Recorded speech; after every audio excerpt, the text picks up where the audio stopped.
This play and film title has always been hard for me to say. I always feel like I'm gonna end up saying cunnilingus, so if I do that, I apologize, even though it's not that bad of a thing.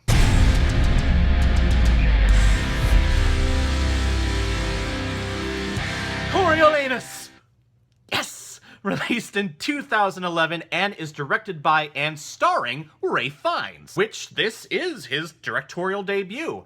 And I am very impressed. And this film is also starring Gerard Butler, Vanessa Redgrave, Brian Cox, Jessica Chastain, and John Canny. In A Place Called Rome, Ralph Fiennes plays titular character Coriolanus, who is a Roman general employed by that government. But the people of the city are revolting against the man, until eventually he is excommunicated from the city. And feeling disowned and betrayed by his own people, he goes to former enemy Tillus Aphidius, where both of them swear to take revenge on the city of Rome. So, the thing about Shakespeare, the thing about the dialogue that is in those plays is that it always takes me a little bit like a good 10 minutes for my ears and my brain to comprehend the type of speech that is happening here. But past that 10-minute mark, I am golden, and surprisingly, I understand all of this old English and this poetic speech. And I think that is probably the most intimidating aspect of a Shakespearean play, especially to younger people. I have a lot of students that whenever I mention the name Shakespeare, I see a bunch of eyes rolling into the back of their heads. Ugh, Shakespeare again, he's so boring. Which I will gladly admit, Shakespeare, he ain't perfect. He has written some shit just like every other author out there. As you like it.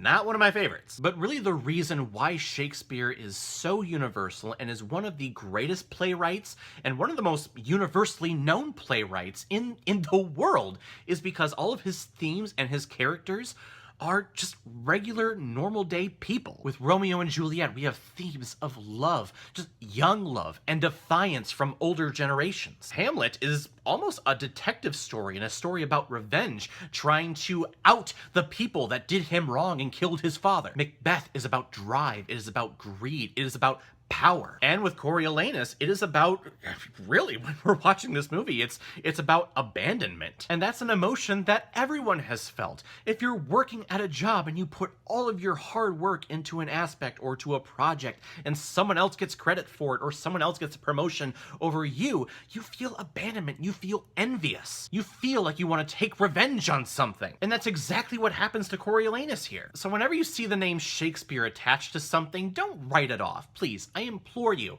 if you go in, give yourself 10 minutes. This and this will adapt to what is being said and you will get what people are saying, if it's being performed correctly. Which, here, it is being performed exceptionally well. And the aesthetic of this film, I mean, it's a contemporary setting. They don't say exactly what year or exactly where this is being taken place at. At the beginning, a subtitle pops up saying A Place Called Rome. Not necessarily Rome, Italy, but we have soldiers with contemporary uniforms and contemporary weaponry. And as the movie goes along, we hear all of that romanticized dialogue. But how that dialogue is delivered by majority of all of these actors is what makes this film and what makes Shakespeare just so universal and so beautiful to watch. Ralph Fiennes, who plays the titular character and also directs this thing, I think he's exceptional here. Just listening to him deliver his lines and how he just emphasizes all of those consonants in all of that dialogue. It's beautiful to listen to. And you feel every emotion on every single word. That's what I mean by Shakespeare's work being done right. When you don't know what they're saying, you're like, what the heck is that word? I've never heard that before, nor will I ever hear it or use it again. But with how it's being delivered and how it's punctuated and the facial reactions, heck, even the gestures that are being used for it, you go, oh, okay, I know what you're talking about, and I know how you're feeling. And Ralph Fiennes is breathtaking. He is a ruthless general at the beginning. It's all bloody, he's all aggressive, he's all angry. But when he's not in battle and he has to be up in front of people and he has to hear about all of his victories and all of his stories, he is very introverted. He is very timid. He actually doesn't want to hear any accolades like that. That's just from his performance aspect. Him as a director, I think he has a great eye. You get a lot of intense close-ups with this movie. And I am all for extreme close-ups because when you have actors that are so dialed into their characters, you can get right up on their eye and you can tell that they are the character that they're playing. They're not just an actor performing. This film at points is gorgeously stunning. There are points where there is blood, there is violence, there is brutality, there is tragedy happening. And at sometimes, to drive the point home that this is a tragic happening, the sound completely dies out, and you just see the stunning visual. This is the first film that he has ever directed, and if he directs anything in the future, I think we are in for quite a treat. So that's Ralph Fiennes, but let's talk about the actress that completely stole the show, that was breathtaking, the best part of this whole thing. Vanessa Redgrave. My God. I have no words.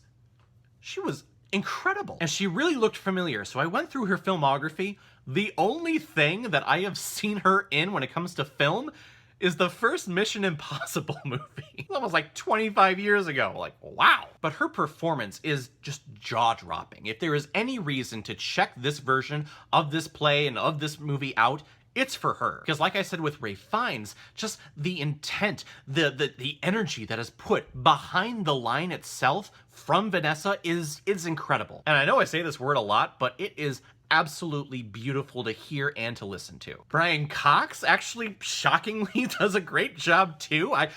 When I think of Shakespeare, I don't think Brian Cox. And Jessica Chastain is here as the wife of Coriolanus. I felt that that character, at least in terms of her name, was really underutilized. When she popped up, I was like, oh, it's Jessica Chastain. She's a great actress. And then the movie went along, and she's barely in this thing. Oh, okay.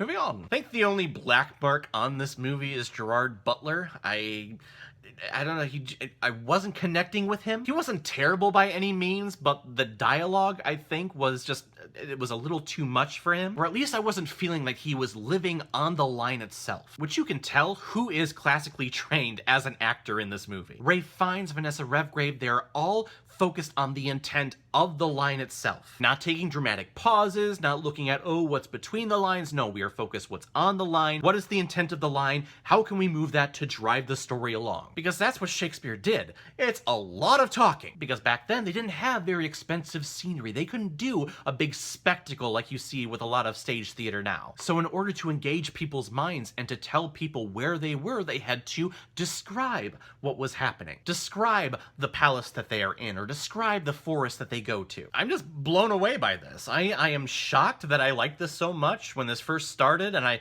wasn't really, my brain wasn't wrapping around the Shakespearean dialogue. I was going, oh, this is gonna be torture. The film is not long at all. It's a standard 2 hours. And after that first 10 minutes, you get used to the dialogue, and I was sucked in. So if you haven't checked this out, or maybe if you were interested, but then you saw that, oh, this is a Shakespearean show, I'm not going to enjoy this at all, I implore you to give this movie a shot. Heck, with any Shakespearean show, whether it's live theater, whether it's a movie rendition, I encourage you, give it a shot. Because like I said, Shakespeare's themes, their characters, they're universal. They can be done in any type of setting.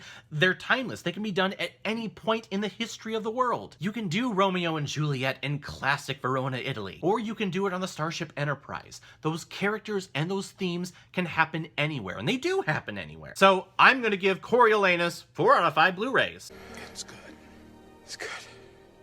It's good. Alright everyone, now comes my favorite part in my videos, where I pick which movie I'm going to be watching next, and the next movie I'm going to be reviewing is a recommendation from one of my subscribers, Johan Frood. You recommended The Last Samurai. Tom Cruise? Samurai. Makes sense to me. This is one of those movies where you forget how great the movie is until you watch it again. Personally, I don't care about the whitewashing. I don't care that he is an American thrown into the Japanese world, because the character, his situation, his emotions, it's absolutely fitting to the story. I haven't watched this in many years, so thank you very much, Johan, for the recommendation. I'm very excited to check it out again. If any of you have recommendations of films that you want me to review on here, please leave your comment below this video, or go to my Facebook page, my Instagram, or my Twitter. Leave your recommendation there, and if I have access to it, I will watch, review it, and give you a shout out on the channel. So everyone, have you seen Coriolanus? What did you think about it? Or even better yet, what is your favorite Shakespearean play? I 100% go with Macbeth. That's my gold standard when it comes to Shakespeare. So please, comment below, let me know what's your favorite. So if you like what you saw here, please hit the subscribe button. It definitely helps me out. We're trying to hit 1,000 subscribers by the end of 2019. We are actually coming up on my original goal of 627 subscribers. But if we hit the stretch goal of 1,000, I will will torture myself and record myself torturing myself by watching a movie that I never want to watch again since I was a little kid, arachnophobia, because I have it. So tell your friends, tell your family, come on over, hit the subscribe button, and let's see if I get to torture myself. So everyone, I will see you next time with my review of The Last Samurai. So in the meantime, be well, be good to each other, and go watch a movie. Take care, guys.